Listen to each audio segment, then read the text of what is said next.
આમ અમે અનુકૂળ થઈ જઈએ છીએ તો નાના બાળકોથી લઈને વડીલો ભલે બીજા શાકભાજી ના જમે પણ અમને બટેકાને તો જમે જ છે. અને અમે અનુકૂળ થઈ ગયા તો યોગી બાપા અમને યાદ કરીને જમતા અને અનુકૂળતાને પ્રાધાન્ય આપતા. બરાબર, પણ હમણાં થોડો સમયનો પ્રશ્ન. એમ જો સમય ન હોય તો અમે આ ચાલ્યા, અમારે તો અનુકૂળ જ થવાનું છે. બટેકા અનુકૂળ થાય, ખૂબ બટેકા અનુકૂળ થાય, બટેકા અનુકૂળ થાય, ખૂબ બટેકા અનુકૂળ થાય. સ્વામી બાપા, આમ જે અનુકૂળ થાય છે તેને સત્પુરુષ હંમેશા પ્રાધાન્ય આપે છે અને અનુકૂળ થનારને સત્પુરુષ હંમેશા યાદ પણ કરે છે. તો બધા અનુકૂળ થઈ જશો ને? સ્વામી બાપા, અમે બધા સત્સંગમાં અને પરિવારમાં અનુકૂળ થઈ જઈએ એવા આશીર્વાદ આપજો.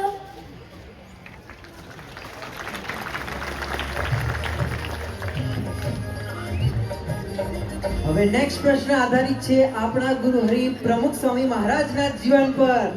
અને હવે વારો છે શાક ટીમનો. જેમ હમણાં આગળ વાત કરી રીતે પ્રમુખ સ્વામી મહારાજના જીવન પર આધારિત અત્યારે પ્રશ્ન પૂછાશે.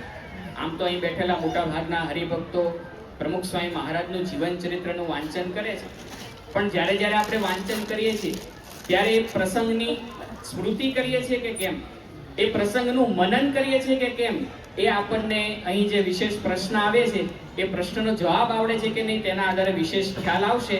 તો સર્વપ્રથમ હવે આપણે પ્રશ્ન નિહાળીશું. સ્ક્રીન ઉપર પ્રશ્ન આવી રહ્યો છે. તો પ્રશ્ન છે, ચાણસદમાં પ્રમુખ સ્વામી મહારાજ નાના હતા ત્યારે મોટે ભાગે કયા વેલાની શાકભાજીનું શાક જમતા?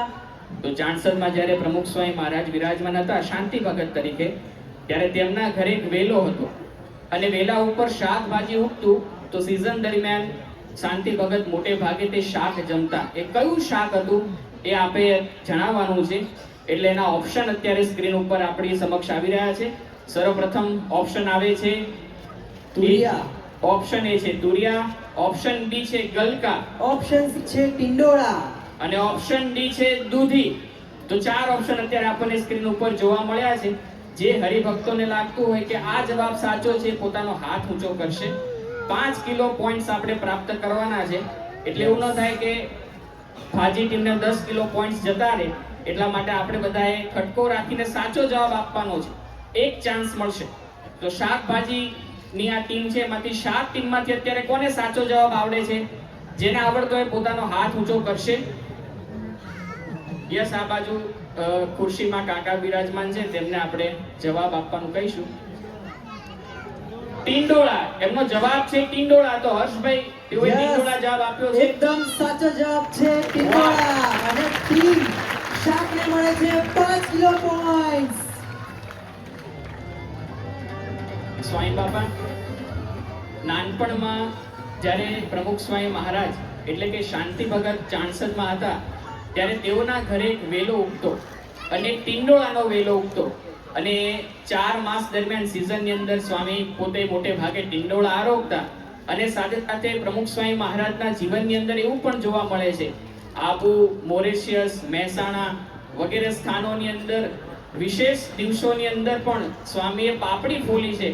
તો પાપડી અને ટિંડોળાનો કલાત્મક હાર અત્યારે પૂજ્ય સંતો આપને પહેરાવે છે અને આપણે સૌ આ પ્રસંગની વિશેષ સ્મૃતિ કરી રહ્યા છીએ.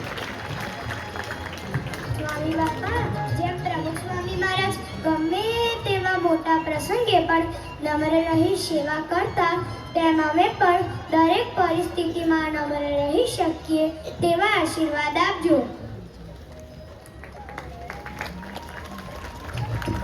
હવે આવી રહ્યો છે આ ક્વિઝનો છઠ્ઠો અને અંતિમ પ્રશ્ન, અને એ પ્રશ્ન સ્વામી બાપા આપને આધારિત છે. અને એ પ્રશ્ન છે ટીમ ભાજીને. તો પ્રશ્ન એ છે કે યોગી બાપાની મરજી અનુસાર મહંત સ્વામી મહારાજે જે મનગમતી વાનગીનો ત્યાગ કર્યો તે કઈ શાકભાજીમાંથી બને છે? 4 ઓપ્શન જે આપણને સ્ક્રીન ઉપર દેખાઈ રહ્યા છે. જેમાં પહેલો ઓપ્શન છે બ્રોકલી, બીજો પરવર, સી રવૈયા અને ડી ટ્રીના પાન. તો બાજી ટીમમાંથી યસ, આ બોલો. Yes, ટ્રીના પાન ચોખા છે અળવીના પાન. સ્વામી બાપા, ભોજન દરમિયાન એકવાર આપના પ્રિય પત્તરવેલા પીરસાતા હતા. એ વખતે યોગી બાપાએ કહ્યું કે મહાન સ્વામીને પત્તરવેલા નથી ભાવતા, તેમને મમરા બહુ ભાવે છે. ત્યારથી આપણે પત્તરવેલાનો ત્યાગ કર્યો અને યોગી બાપાની રુચિમાં ભળી ગયા. અને સ્વામી બાપા એ પત્તરવેલિયા અળવીના પાનથી બને છે અને અળવીના પાન વર્ષોથી આપણી તપસ્યા કરે છે. તો બાપા આપને પ્રાર્થના છે કે એ અળવીના પાનને આપ ઊંચા કરી અમને સૌને દિવ્ય સ્મૃતિ આપો. સ્વામી બાપા મહાન સ્વામી મહારાજની જય. મનગમતું મૂક્યું અને રાજીપો મેળવ્યો. એમ અમે પણ અમારું મંધાર્યું કરવાના સ્વભાવોને મૂકી દઈએ અને આપની રુચિમાં ભળી જઈએ, એ જ પ્રાર્થના. સ્વામી બાપા આજે આ બંને ટીમે કિલોના ભાવે પોઈન્ટ્સ મેળવ્યા છે. અને સાથે કિલોના ભાવે સ્મૃતિઓ પણ વાગોળી છે. સ્વામી બાપા આજે આ હાટીના દિને આપે અમને સૌને વિશેષ સ્મૃતિનો લાભ આપ્યો તે બદલ આપનો ખૂબ ખૂબ આભાર. સાથે જ્યારે પણ આ શાકભાજી અમારી નજરે ચડે ત્યારે આ બધા જ પ્રશ્નો અમને તાદ્રશ્ય થાય તેવી આપના શ્રી ચરણોમાં પ્રાર્થના. શ્રી સ્વામિનારાયણ ભગવાનની જય.